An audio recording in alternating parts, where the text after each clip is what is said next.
Bhairaja Pandey sir, welcome to the Gorkha Spirit. Thank you, Bhai. I'm glad to be here. So, Sajag Samuh is your group. So, what the Sajag Samuh is concerned at this time about our country? Sajag Samuh is a collection of intellectuals that are deeply concerned about the state of the nation.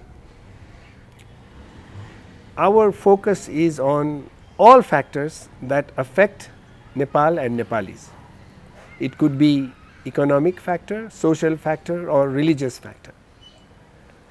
Governance is another issue which we worry about a lot, and based on our individual experiences we try to address whatever we can from an intellectual point of view, and we also try to give advice to the government on how they could do things better. In the priority, what is the worst condition now? The thing that we are worried about is the governance of the country. We are worried about the failure of the system to function, to deliver justice to Nepalese people, to deliver economic benefits to the people, and to give people a sense of security. And in terms of that, of particular concern is the exodus of Nepalese youths to third world countries in a situation where they are treated almost like slaves. Boys are going and the girls are also going in this field, especially in the Middle East. We have no problems if people are going to United States or Europe or different things. But people going to the Middle East working in very dangerous conditions and coming back in coffins is of great concern to us. So, it's just like a foreign employment or just like a brain drain. It's for employment because they don't see any future in Nepal. They think that the best way is to get out of Nepal, and even slavery situation in the Middle East or in Southeast Asia is better than living in Nepal.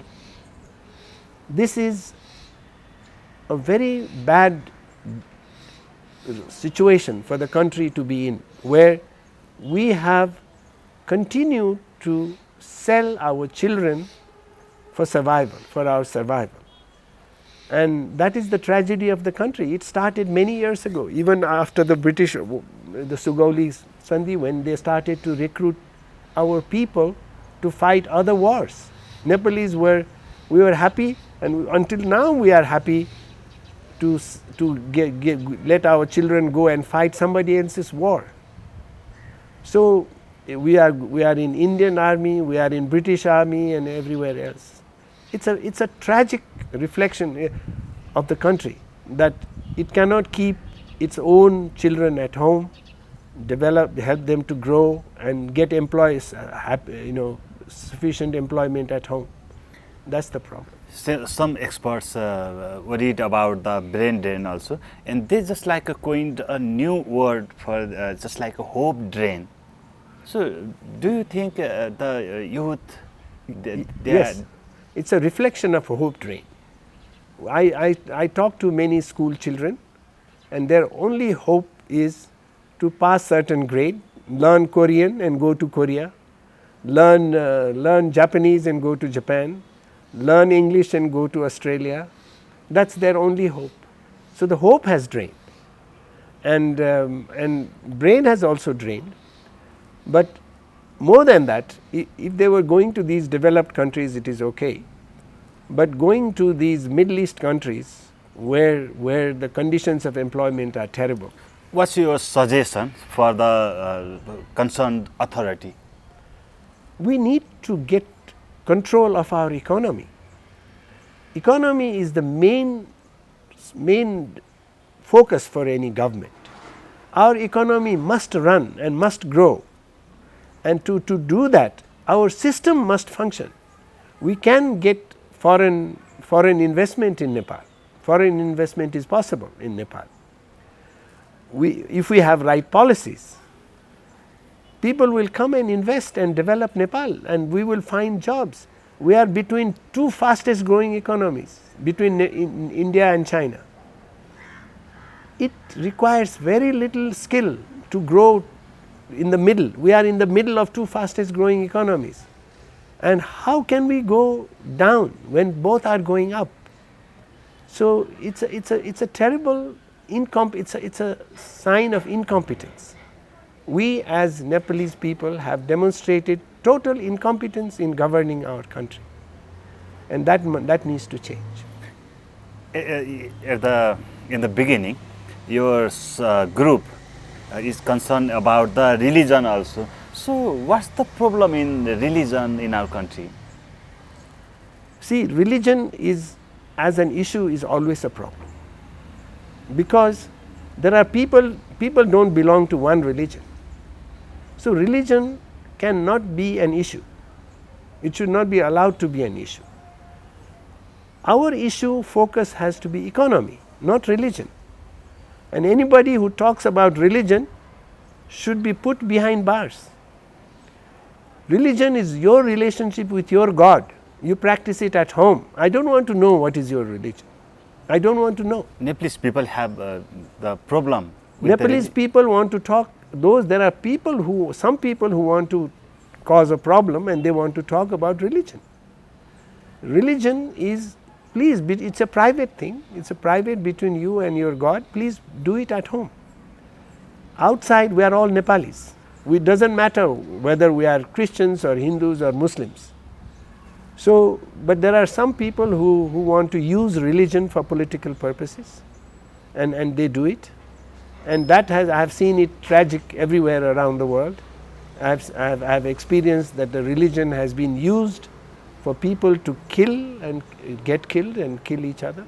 Our neighbors are fighting at this time for, that's the religious issue as well. It is.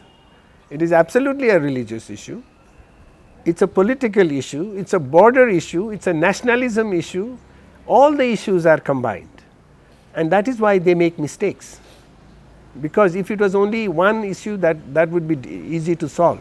But since it's mixed with the border issue, it is mixed with religion, because there were lots of deaths. You know how many people died during the partition of India and Pakistan? 30 million people died. 30 million. It was a very painful division at that time. So, 20 million, maybe about 20 million people died. So it was a very painful time. So the pain has never been resolved. The wound is still alive. So it will flare up any time. It has not been resolved. Both countries don't want to resolve it, because they need it for election purposes. India needs Pakistan for its election, and Pakistan needs India for its election. Pakistanis want to say India is doing this, and India wants to say Pakistan is right. The tussle between Pakistan and India could be entered in Nepal at any time. So is this true if I say so? I am not sure that there is a direct relationship. We don't have that kind of division between religions, and we don't have that much direct contact with Pakistan, although we are much more dependent on India. Our people, we just like a Hindu, Muslim, Christian, all we live together. So is there any problem if we are not aware at this time? It might create problem? It might not, because the Nepalese Muslims and Hindus and Christians have more or less lived together. This may not arise here as a problem, unless someone decides to make it a problem. Here are political leaders as well. Some political leaders might want to cause a problem, but by and large the percentage is very small. Percentage of other religions are small. So I think we may be okay. So to talk about the concern of the Sajag Samuh, what will be the next? I think that Sajag Samuh would like to see a resolution to this problem.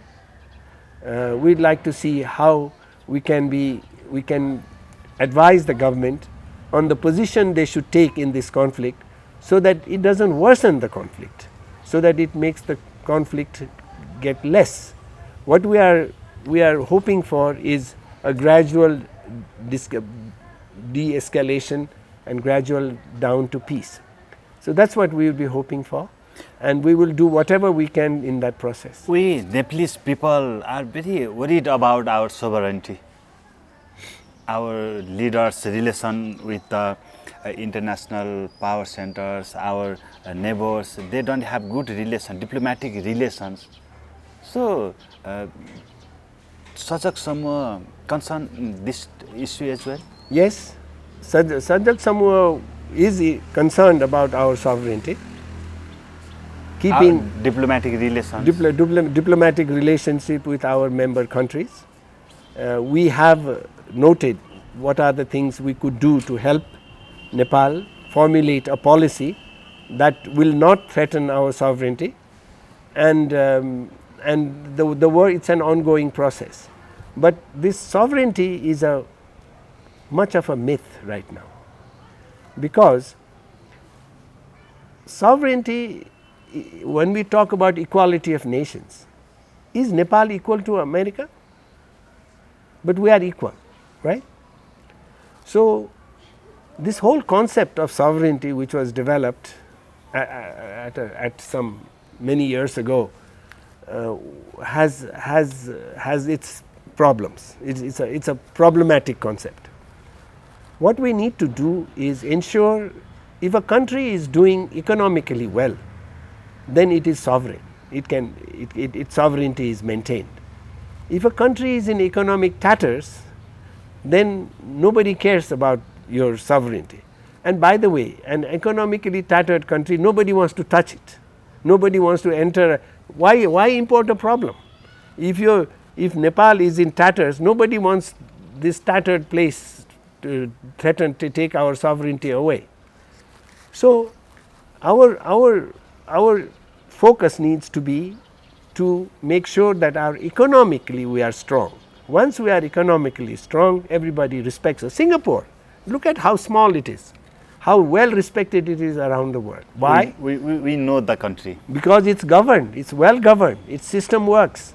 Its system works, and there is a government which runs, which works, and people have faith in the government. People have faith in the judicial system. They have faith in the legislature. They have faith in the executive. They have faith in the leader. That's where we need to go. People are angry with the politicians because they couldn't balance the relation with the foreign countries. So, do you think so? Our leaders couldn't balance our diplomatic relation? Our leaders are a little bit lost. It's a country that is a bit lost, because we haven't defined who we are and what we are capable of doing. So, why should anyone, on what basis should a country form their relationship with Nepal? On what basis? There has to be a base, and Nepal has to have a government. Nepal has to have a direction. Nepal must know where it is going.